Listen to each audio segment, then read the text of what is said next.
Here's Chief Reddick. Good morning. We are all set and ready to go. Okay, thank you so much.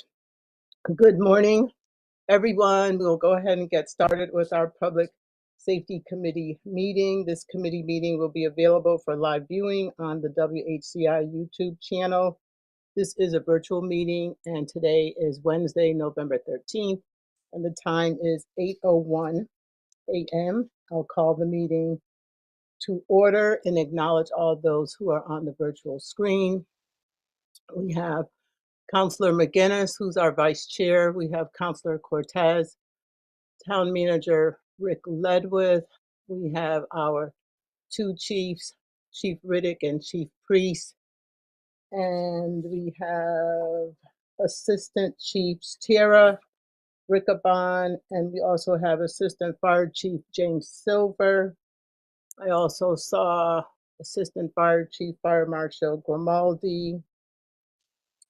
Let me see who else. Deputy Mayor Winograd. Okay, I think that's it. And okay, and I'm sorry, Chief Priest. Who is the? I want to say the AA behind you. I just would have recognized her. That is Chief Melinda McEwen. She runs the fire department. She's our office operations specialist. Good morning. Okay. And of course, Jerida, who always provides us with the technical assistance that we need. All right. I'd like to, I don't think I forgot anybody. So I just want to be able to take a little point of privilege as the chair this morning and just ask for a moment of silence and remembrance for the following, since this is a public safety committee. So I just want to be able to remember Robert Sharkovich Sr. of Weathersfield, the volunteer firefighter who lost his life fighting the Lamentation Mountain Fire in Berlin. I also want to take a moment in remembrance Pete Bloomberg of Newtown, who was the assistant fire chief who was struck and killed by a pickup truck while on his way to a commissioners meeting. And I also want to be able to remember and acknowledge Miss Patricia Patty Brulat, 87 years young, who was a vibrant veteran realtor here in West Hartford, worked for both Prudential and Berkshire Hathaway, who was struck and succumbed to her injuries and passed away. Just indulge me just for a few minutes, please.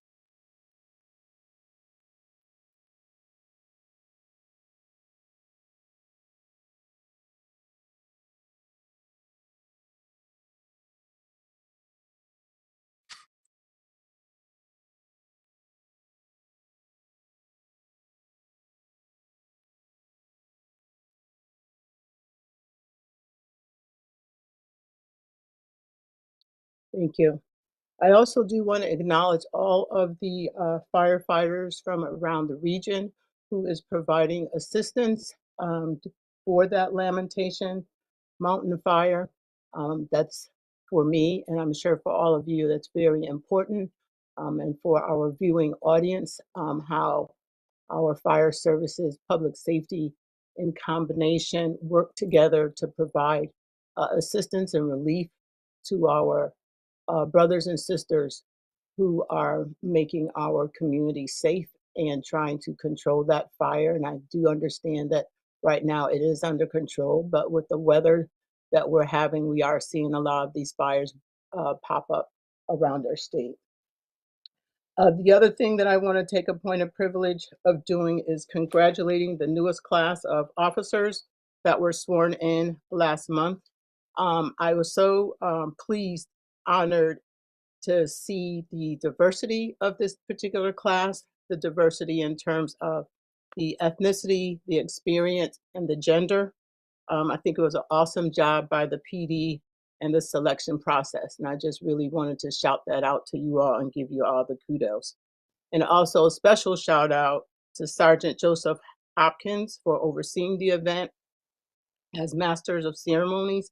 I think he did a fantastic job. And I also have another shout out to our 2 police officers and firefighters who responded to a fire that I personally witnessed on Newington Road Stop and Shop parking lot last month, where I actually saw our public safety team in action after placing a phone call 911 for immediate assistance.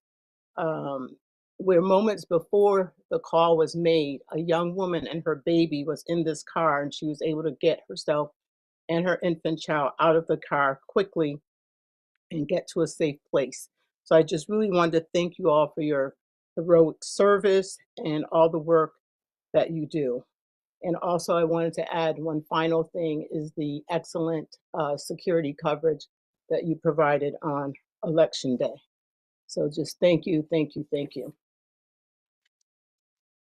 So now I'll move on to our business items and approval of the minutes for October 9th, 2024. May I have a motion So moved. and a second? Second. And all in favor? Aye. Aye. Note the record shows that the minutes are approved. And next item is communications, and I will turn it over to our town manager, Mr. Rick Ledwith. Thank you, Madam Chair, and good morning, everyone. And thank you, Madam Chair, and appreciate the moment of silence to start the meeting, noting the losses of the 2 firefighters and then the unfortunate accident on Friday evening. So I know Chief Priest will probably mention a little bit about the Berlin fire and his report, but I really do, and you mentioned it, Madam Chair, the response from all the local agencies and Chief Priest and members of his team were on site throughout a large portion of that ordeal. So appreciate always our response to helping those around us who are in need as well outside of West Hartford. And then certainly what happened Friday evening, our public safety team, certainly members that were there on site and all of our staff want to extend our condolences to Patty and her family and her loved ones. And we talked a little bit about this last night at the council meeting. We have made strides we've made strides with our Vision Zero action plan over the last 9-10 months. Clearly, there's much to be done. This is our second loss this year, and both were accidents that were very much preventable. So we remain fully committed to our Vision Zero goals, and will continue working every day to make our streets, every street in town, safer. So please know that we will continue that effort every day. And then you commented on Election Day. Just wanted to again commend our team for their efforts for that. We held an executive session last month with the town council, and our chiefs walked the council through our operations plan. And as you know, our emergency operations center was open on a virtual basis throughout the early voting. And then we were in person all day on Election Day, and there were dozens of personnel staffed in the EOC, ensuring that all of our polling places were safe. From police and fire, emergency management, IT, members of our CERT team, who we talk about often. Deputy Director McHugh held 3 meetings throughout the day, checking in with the team out in the field, and fortunately things could not have gone better. But I know if we had an issue, we were in a position to quickly respond to it, which gave me a lot of confidence in what we do and ensuring that our community is always safe. So a big thank you to our public safety and emergency management team. So With that said, Madam Chair, I will turn it back to you to move through the regular agenda. Thank you so much. Thank you, Mr. Ludwig. And we will now move to our staff reports, and I will turn it over to Chief Riddick and his team to begin.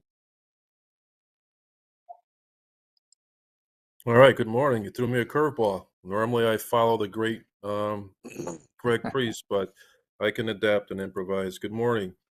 A couple things. First, hiring and retention. We have 5 vacancies currently, down from previously we were at 7. But I think it's important for folks to note that we also have 10 officers in the academy.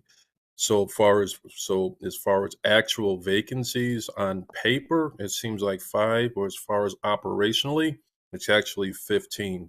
And we also have a couple officers on FTO. So that does impact our overtime. Notable recent police activities.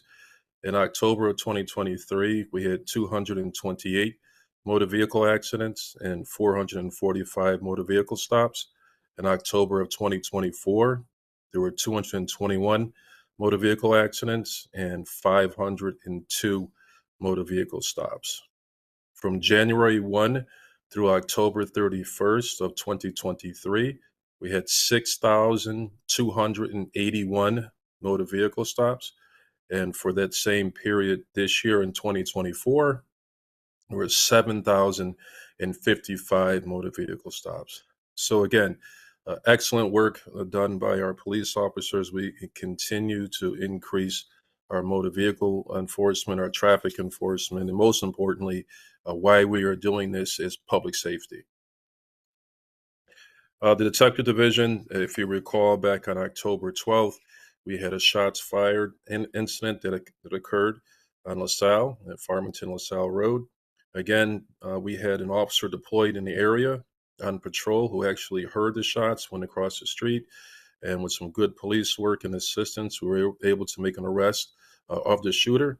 No one was shot, fortunately, and the alleged victim took off, and we are still searching for that individual. So you really can't make that up. Excellent work done by Detective Bureau. We had the City Line Liquor Store back in January of 2024. That location was unfortunately robbed on 2 occasions. Our detectives never stopped working on that, able to develop a couple leads. There was also a robbery that occurred of similar MO in Newington. We pooled our resources together. We got a break in West Hartford, worked with Newington, were able to make an arrest, 2 arrests by warrant for robbery in the first degree, conspiracy to commit larceny in the first degree, assault in the second degree, and assault in the third degree.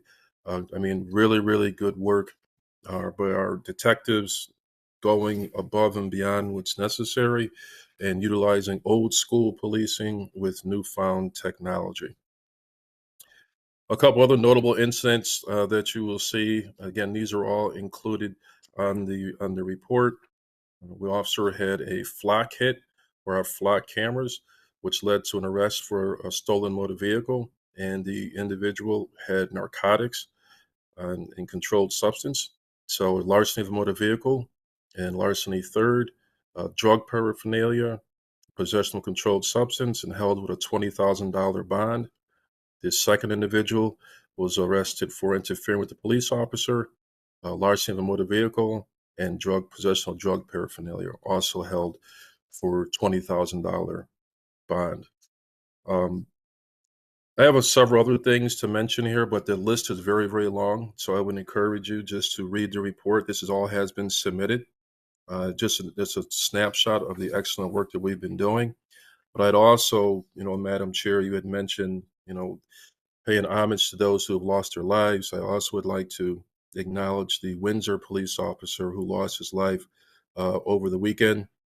And another example, he was also a veteran. He served overseas in the military. And it's another example of the stresses that comes with this job and how we continue to cope. And we pray for him and his family at this time also, as well as our felt thoughts and prayers for the Windsor Police Department. Our officers, our peer support team is assisting Windsor as well as other police departments, and we will also be willing and ready to assist them when the funeral comes around and everything else. That being said, that does conclude. Actually, one more thing I forgot. Tonight we have the Citizens Academy, which is graduating. We have 13 participants. And as a reminder, it's a 6-week program in which people from the public get to come in, learn about the ins and outs of the police department, do a tour, do ride-alongs. It's a really good program that's been long established here in the town of West Hartford for decades. So we're continuing that tradition. Thank you, and I'm here to entertain any questions. Thank you, Chief Riddick, and also thank you for acknowledging that the Windsor police officer. Any questions? Any of the committee members or other counselors?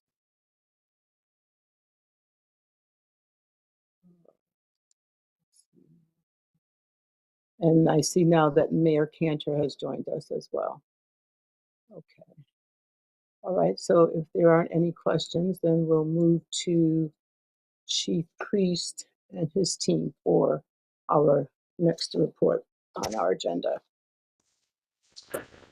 Well, good morning, Madam Chair, Madam Mayor, Mr. Ledwith, everybody on the call. First of all, I'd just like to remark again, I'm consistently honored and humbled to be part of this team that speaks and recognizes all the things that we're thinking the same thing before we get onto these meetings. So it's truly an honor to be here with you. I also have submitted a written report, would suggest or offer that is there available with some of the details. Have a few things that I'd like to go over today. Also, the pattern is off today. I'm used to going first to the chief. I'll react to that as well, but it's a good mix up. Also, because normally you'll see the structure of my report. Also, I go people first, and in this case, I'm going to end my report with people. So thank you for recognizing the firefighters and the brush fire as well, the resources that were sent there. I'd like to start my report there just to reassure you that, in the face of loss, we certainly will take and reflect upon that to make sure that our community is learning from that as well. In the particular case of the brush fire, the line of duty death was sustained relative to a UTV or an all-terrain vehicle. So we have one of those through the foresight of the council to authorize that. But through the thoughtful process of looking at our own operations, we have recently done some updated training with our UTV to ensure that our personnel are safe, as well as preparing ourselves for brush fires. As a career fire department, we don't often face large-scale brush fires due to the geography of our town. But this gave us an opportunity to go in, reflect on the equipment we have, the training we have, but also to start to look at the future, knowing that it is likely that these brush fires will continue.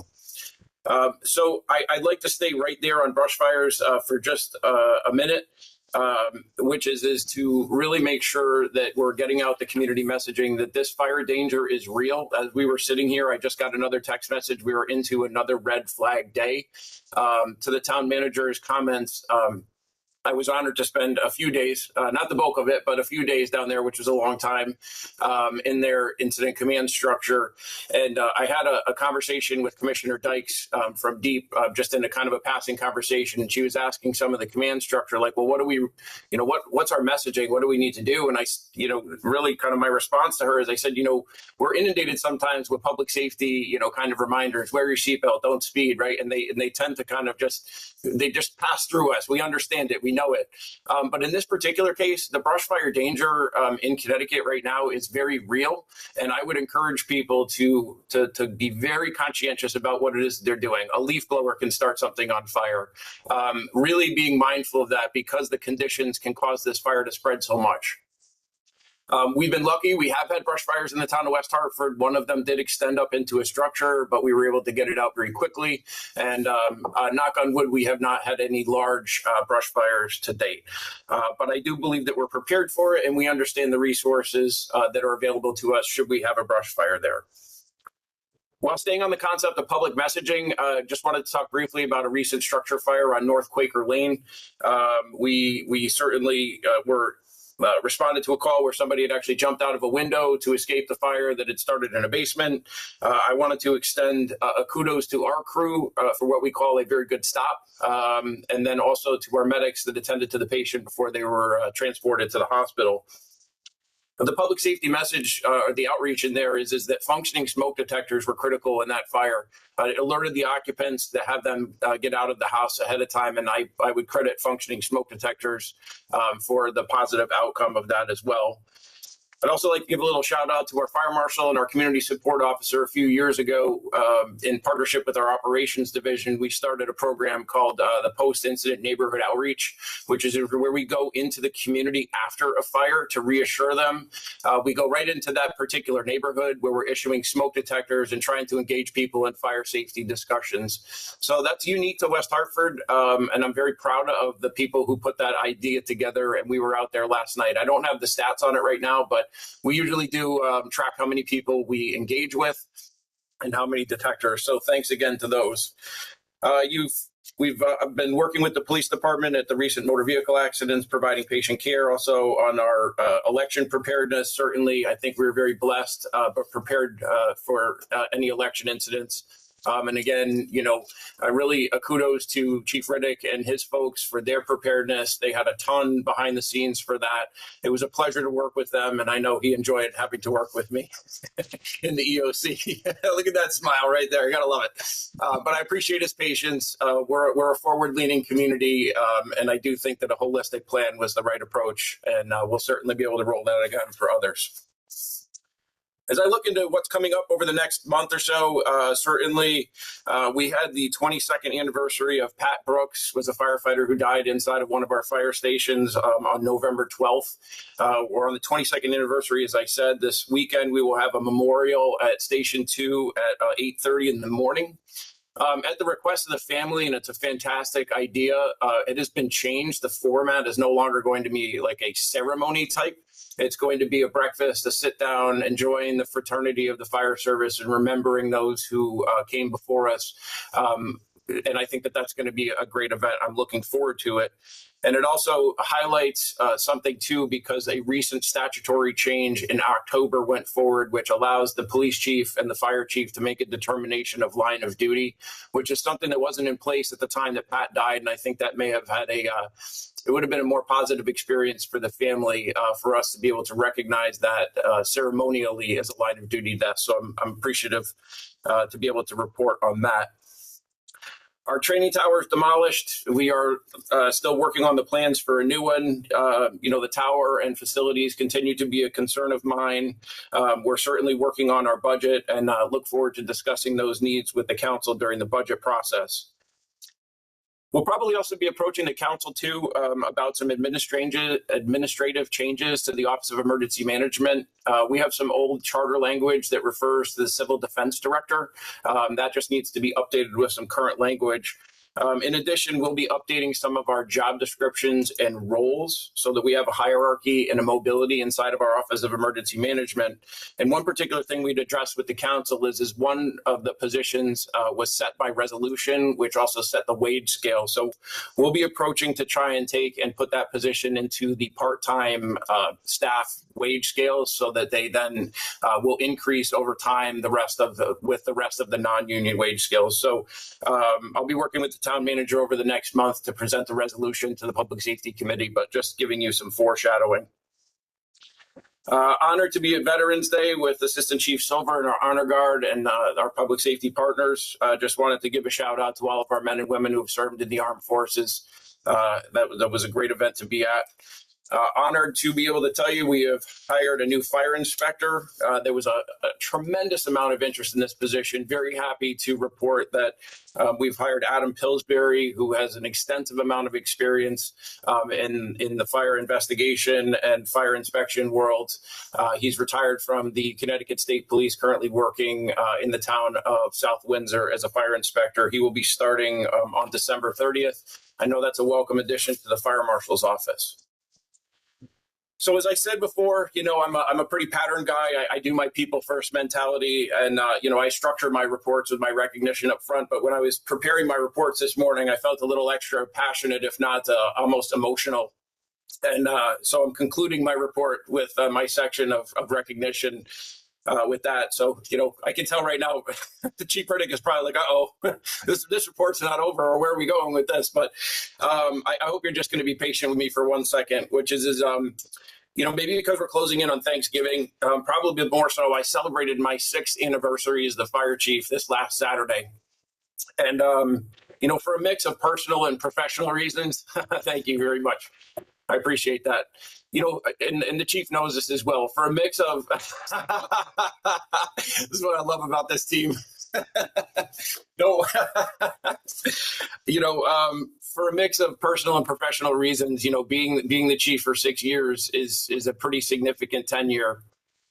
So I'm really honored. So the recognition that I really want to give today is to our community, but especially our senior leadership team, who sometimes gets overlooked, the roles that you play. And I don't want to sell anybody short here, but certainly the mayor, Carol, and Rick. I can't tell you how many calls or texts we get when a firefighter is killed, when there's a big incident going on, or something is just recognizing our personnel at a car fire. Nobody wants that recognition, but they do appreciate it. And you recognizing our people is really, really important to me, and I thank you for that. But what it is also is what I understand is you're not just thanking our people, you're also seeking, that understanding. You are seeking to understand this business and the stresses that our people face and the things that they do. And one of the things that's really important, I think, especially in the fire service, and I don't want to call, the term firefighter a misnomer, but that is only one part to our job. Right now, we're hiring people who have associate's degrees or bachelor's degrees who spent 2 years obtaining their paramedic licensure. And we're going on a variety of calls, regardless of their paramedics, confined space, motor vehicle accidents, rescues, elevator rescues, natural gas calls. But we're doing outreach. We're doing EMS teaching in our high schools, and very similar to the police department, almost identical to the police department. We are here 24 hours a day, 7 days a week, right? And we're trying to maintain our training so that we can provide the best service to our community. But it's specific to the fire service. We're doing this under very changing hazards, right? Our hazards now are electric vehicles, the byproducts of combustion. We're in an occupation where we are known to have a higher risk of cancer. It is statistically proven that firefighters may have a higher risk of cancer, post-traumatic stress, suicide. And I want you to think for 1 second, like the police department, right? Every call that we are going to is somebody else's worst day. So our routine day is their worst day when they're calling us. But we choose this, and we know what risks and what it is that we are facing on a daily basis. And that is an honorable and loyal profession. So my shout out to all of our folks on both sides of the aisle, as they say in police and fire.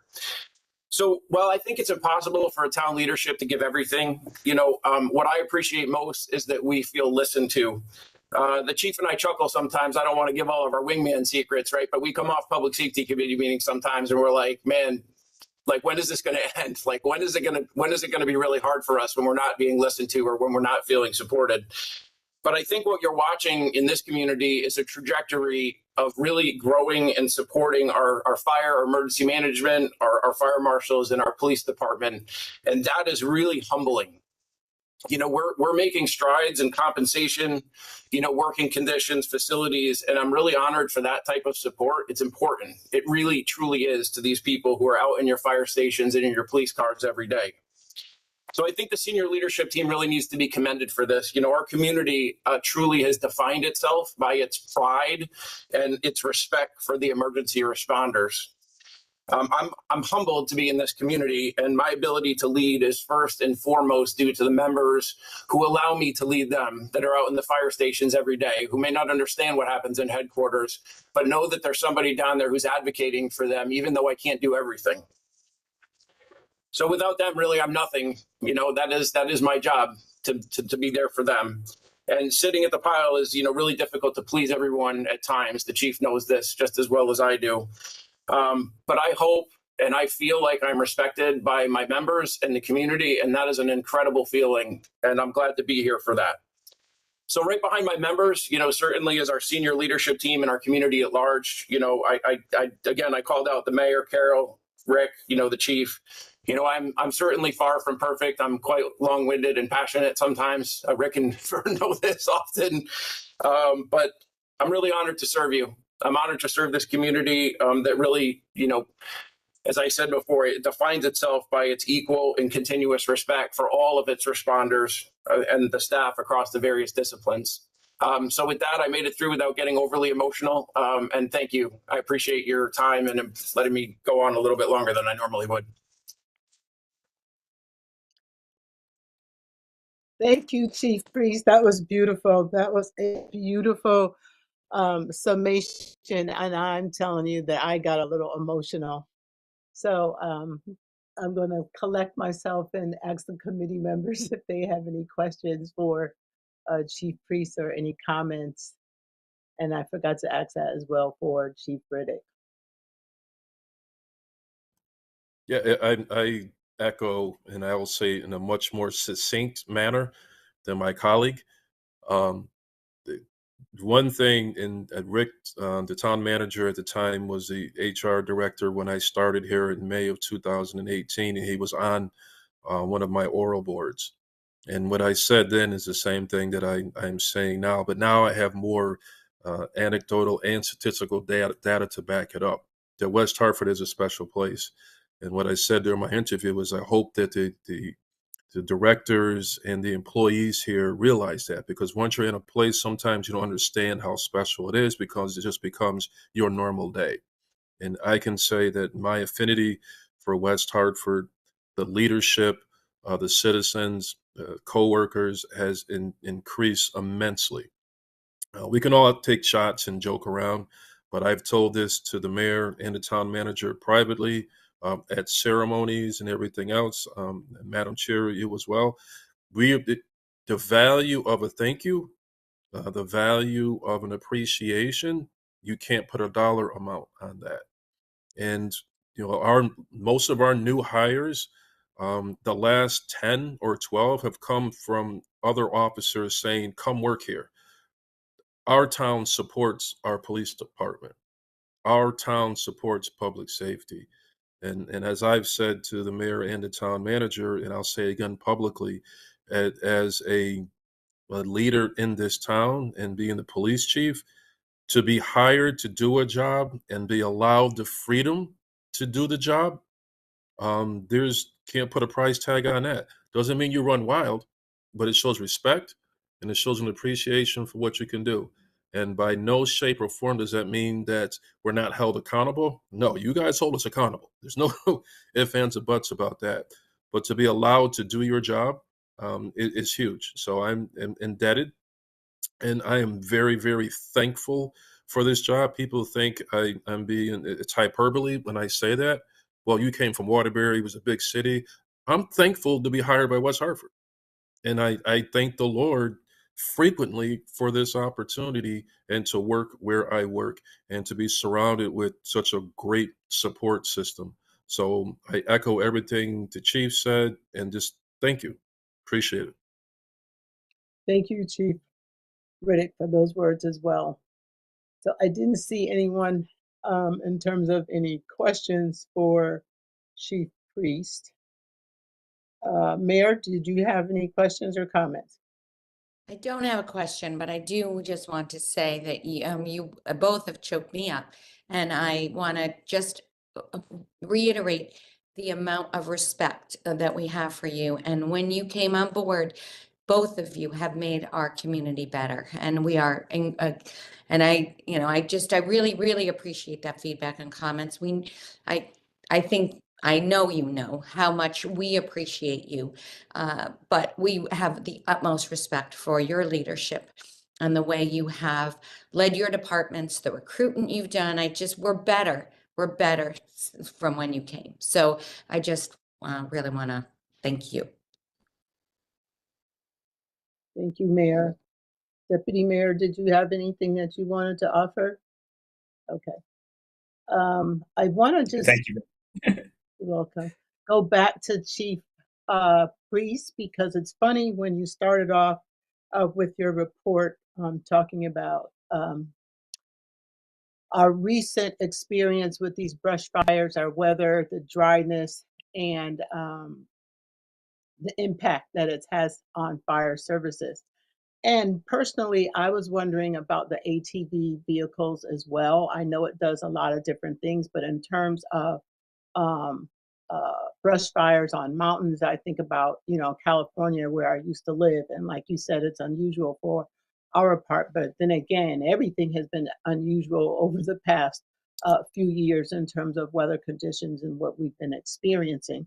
And I don't want to get long winded, so we could probably talk a little bit offline. So, this is probably more for the listening audience in terms of training of those vehicles, especially on terrain and how FD handles that. And then a follow up to that is just riding around town. What can you offer our listening audience in terms of being a partner with you all in terms of minimizing? You talked about the leaf blower. I know the news has talked about residents parking their cars on the lawn because the dryness of the lawn and what can be sparked from the vehicles. So I'm just kind of asking you to address some of that information, but mostly for our listening audience, because I know many of us already know what to do and what we should be doing. Thank you, Madam Chair, for the question. So I'd love to let my assistants jump in on that one to provide some insight into the UTV training, because Chief Silver has been working on that. And also Fire Marshal Grimaldi probably is best positioned to offer all of the fire safety advice. So if you will, I'll turn it to Jay, and then I will turn it to Bob, if that's all right. Thank you. Good morning, everyone. Thank you for the opportunity. Specific to our UTV training, there's two things that we look at for that. One is using it as a way to quickly cover geography, to be able to get ahead of fire, find boundaries of fire, and do a little broadcasting as to where we're going to need forces. The second piece of that is its use, where we can more rapidly move people and equipment into remote areas. Versus having to hike and carry equipment in. It allows us to get people and equipment to more remote areas more quickly. As far as the training goes, one of the most important pieces to this, and it speaks directly to the things that happen in Berlin, is understanding the limitations of the vehicle. So understanding what it can do and what it can't do.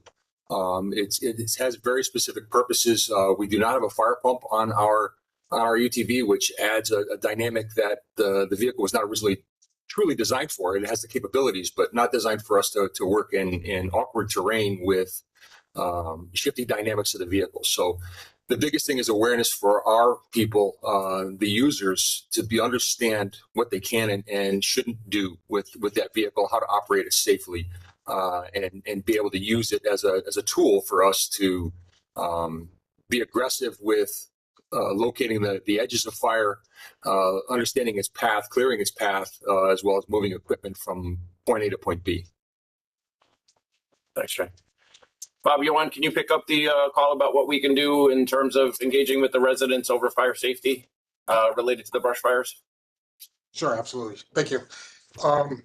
So over the last month or so, probably a month and a half, we've been following the state guidelines, which have restricted burning in open parks, or state parks, state land, state property, and those have carried over into what we're doing on a daily basis. The community's been great about it. We've been able to get the word out. They shouldn't be doing any open burning, even if it's in a confined fire pit or a chimney or something like that, just because of the hazard, and it's been so dry.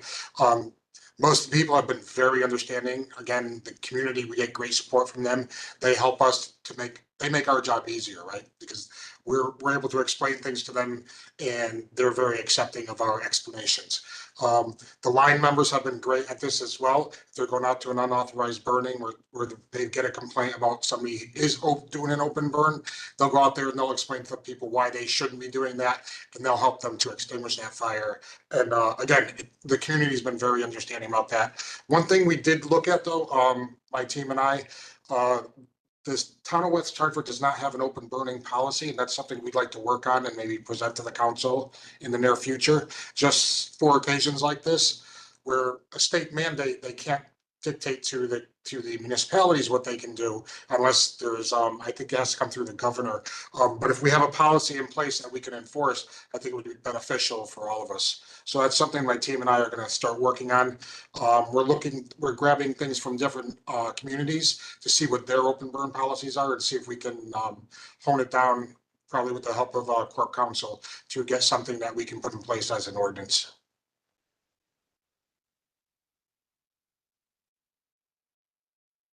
Thank you.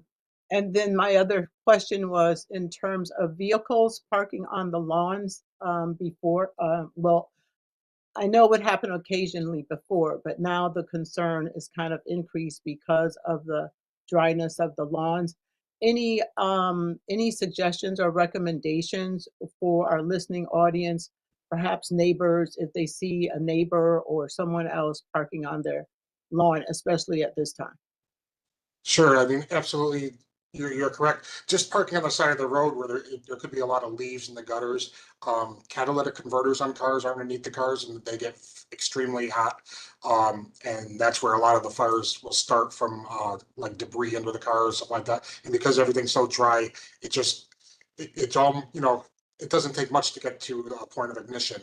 So if neighbors, they see their people parking and, where there's a lot of leaves or something, maybe then just remind them, maybe park on the other side of the road or, even something as simple as if you're gonna park on your lawn, just make sure it's raked, right? So low grass is less flammable than a lot of leaves and clutter and things like that. So, we ask people just to, think before they act, right? I know sometimes we all do things without thinking first, but, just think about where you're parking your car and that it is an ignition source.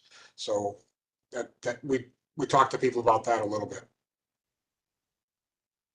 Thank you so much. Thank you to both of you for that information, especially now where we all need to be vigilant and proactive. Okay. Again, thank you for everything that you've reported out this morning and discussed and talked about, especially the accolades. I appreciate being chair of this committee. I appreciate working with all of you. And this is just, it's been awesome. It's been an experience. It's been educational. You all do fantastic work. And like I said before, I actually got to witness.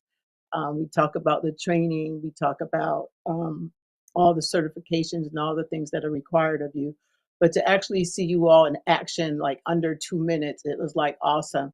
And for me to just kind of sit here and talk about it when it was really, it could have been tragic, right? And it was an emergency, but just to see it happening and live and living color, I mean, you are just awesome between PD getting there quickly, doing their thing, and then FD arriving and doing their thing, and everything was under control. Like I would say 6 minutes top, if that. That was probably too long. And just great and awesome work that you guys do.